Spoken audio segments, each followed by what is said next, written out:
每次进到秋冬，特别是圣诞节前后，我们就看到圣诞红到处开，然后你就看到我的头上有一顶红帽子。但是我们不希望看到你的眉间、你的鼻翼有红色的脱皮。如果你真的搞懂怎么样皮肤健检，真的搞懂怎么样照顾你的皮肤，你的脂漏性皮肤炎就会好。这里来持续进入接近圣诞节哈，圣诞节就是圣诞红的时候，圣诞红就一堆人脸红红的时候，所以我们就会在网络上看到一堆脂漏性皮肤炎的朋友哦。对不起，要先讲一下，我是摩羯座皮肤科医师，只讲科学证据的宋医师哈。我们这一集要来讲脂漏性皮肤炎，讲说那个，你去看脂漏啊，然后医师跟你说不能根治啊，你去看到处看啊，然后这个医师那个医师看了很久，然后维持很久，然后又会痒然后，A 医师说你脂漏间全都要擦 A 酸，然后擦完以后你又开始痒，然后 B 医师就说，你擦完 A 酸开始痒，现在擦点类固醇，擦完类固醇以后，C 医师又跟你讲你的皮下包菌起来了。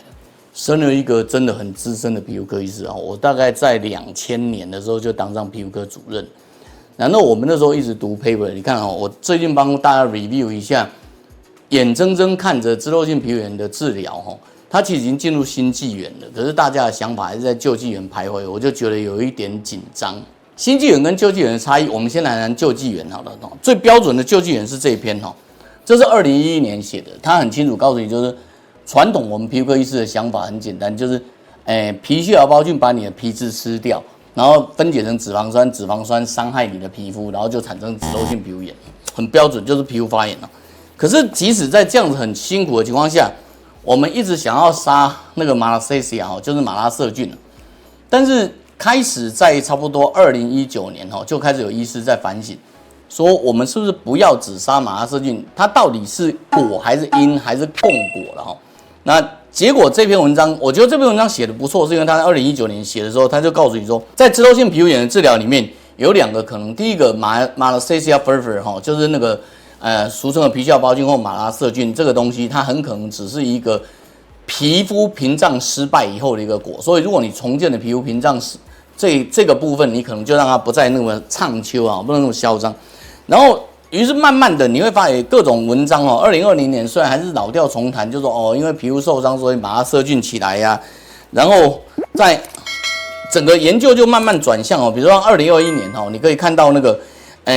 这时候他还是发现说皮肤的马拉色菌跟那个细菌之间的协调有问题，可是这个协调他就不认为是马拉色菌造成，他认为是你的皮肤的屏障有问题。然后造成了它的那个整个比例适当再造成皮肤发炎。然后我们再来看，在旧时代到2023年还是有旧时代文章，可是它已经开始慢慢在告诉你说，虽然我们还是应该要治疗霉菌治疗马拉色菌，可是你在使用的时候可能要考虑到病人的服从性，还有它术后不要一直产生发炎，所以我们是不是要考虑重建它的舒适度啊然后最后到了2024年，我觉得这已经算旧时代的最后一篇了就是他很清楚告诉你说，他怀疑，因为很多人即使有很少的马拉色菌，同样的故事发生在酒糟里面，各位可以发现酒糟跟毛囊螨一样，有人有问就是酒糟好像是毛囊造成，可是有些人毛囊很少也酒糟，有些人毛囊很多也不酒糟。这篇文章他在谈的，这是一篇很重要的旧时代文章，他在谈的就是他发现。皮屑芽孢菌多或少好像跟脂漏性皮肤炎没有什么关系。为什么区分旧时代跟新时代很重要？如果你的想法整个就是在杀人，那没有把人杀完以前，世界是不会和平的。可是如果你的想法是在教育，那人类虽然很多，还是可以和平相处新时代的图我们就用不同的底色表示这篇是2022年出来，刚刚我们看到那篇2024年的部分已经告诉你，他强烈怀疑皮屑芽孢菌。可能跟那个脂漏性皮肤炎的严重程度无关。那这篇他事实上告诉你说，如果你2022年比刚刚那篇早2年他认为说，除了在处理皮屑芽孢菌以外，我们是不是要做一个长期的思考，然后帮你好好的重建你的皮肤管理？这样，皮肤科医师谈皮肤管理然后这一篇是2024年，就跟刚刚那篇的时间差不多就是告诉你说，他同样发现好像真菌跟细菌有关，然后整个的跟环境有关，因此它很可能不是我们所谓的那个杀霉菌像马拉西亚 furfur 这种东西，这种反复的产生的问题而是你必须去思考它的免疫，它的整个微环境群那说到微环境群皮肤屏障微环境群，大概从2020年以后就开始变成皮肤科的显学，大家开始在思考如何重建你的皮肤屏障哈。那这边比较有趣的是他去抓那个成人跟儿童的脂漏性皮肤炎，因为两者都有脂漏性皮肤炎，可是两者表现不一样。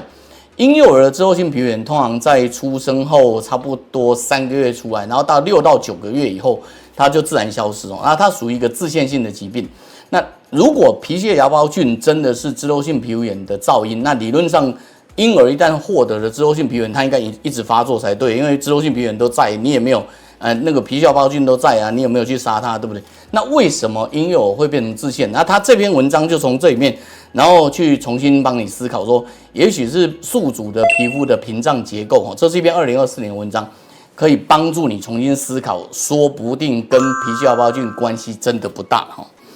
然后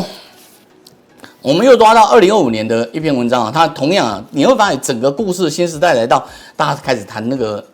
皮屑芽孢菌跟宿主的那个屏障关系哈。其实从另外一个角度来看，简单讲就是，如果你够强壮，它就弄不了你这样。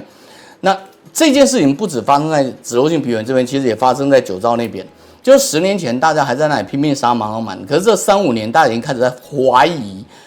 沙满可能不能治愈酒糟了哈，所以其实也在那边酒糟那边也在思考重建皮肤屏障哈啊，最后来到一张超级无敌非常大哈的2篇文章哦，这一篇是2025年的哈，然后他是告诉你说，他发现真的屏障有关，他是用一些化学的方式去查哦，然后他发现角质细胞除了是皮屑芽孢菌的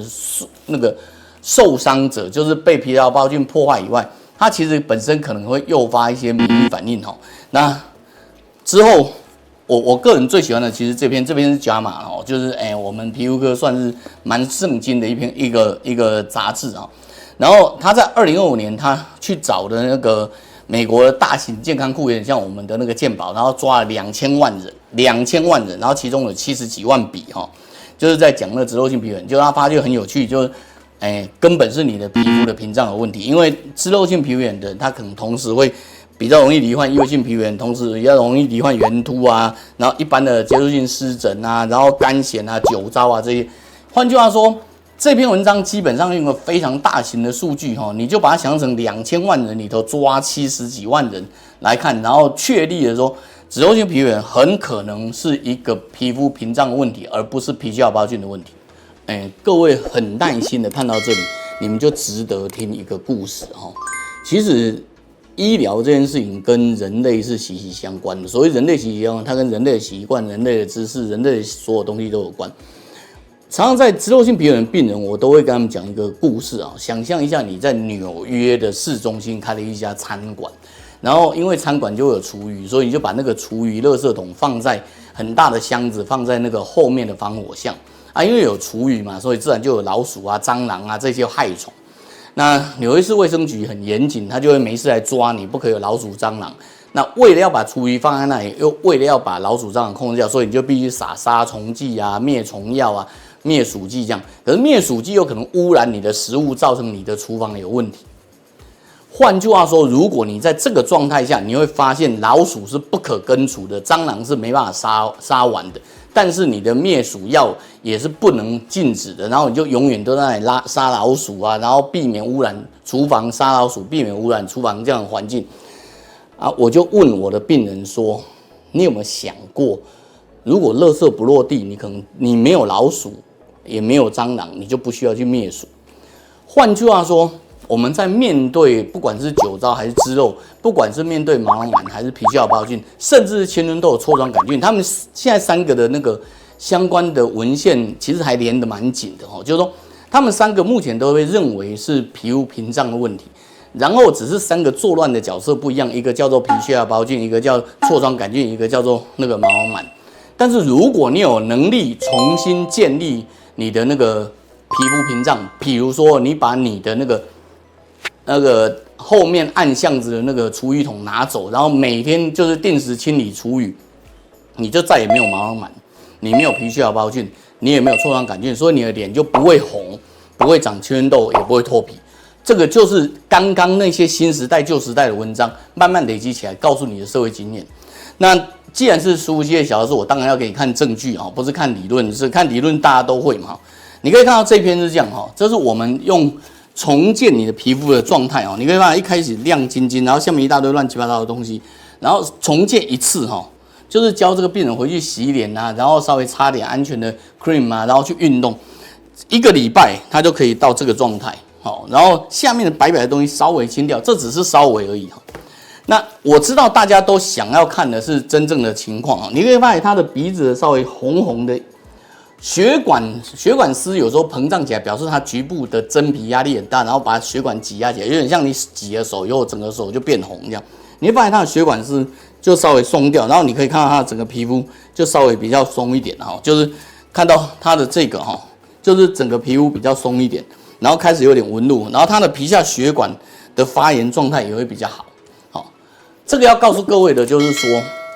我们能够重建你的皮肤屏障，也许你的脂漏性皮炎就能痊愈。有肌肤问题找舒肤机械，让科学证据找回你的肌肤自信。我们下次见，请点赞、订阅、分享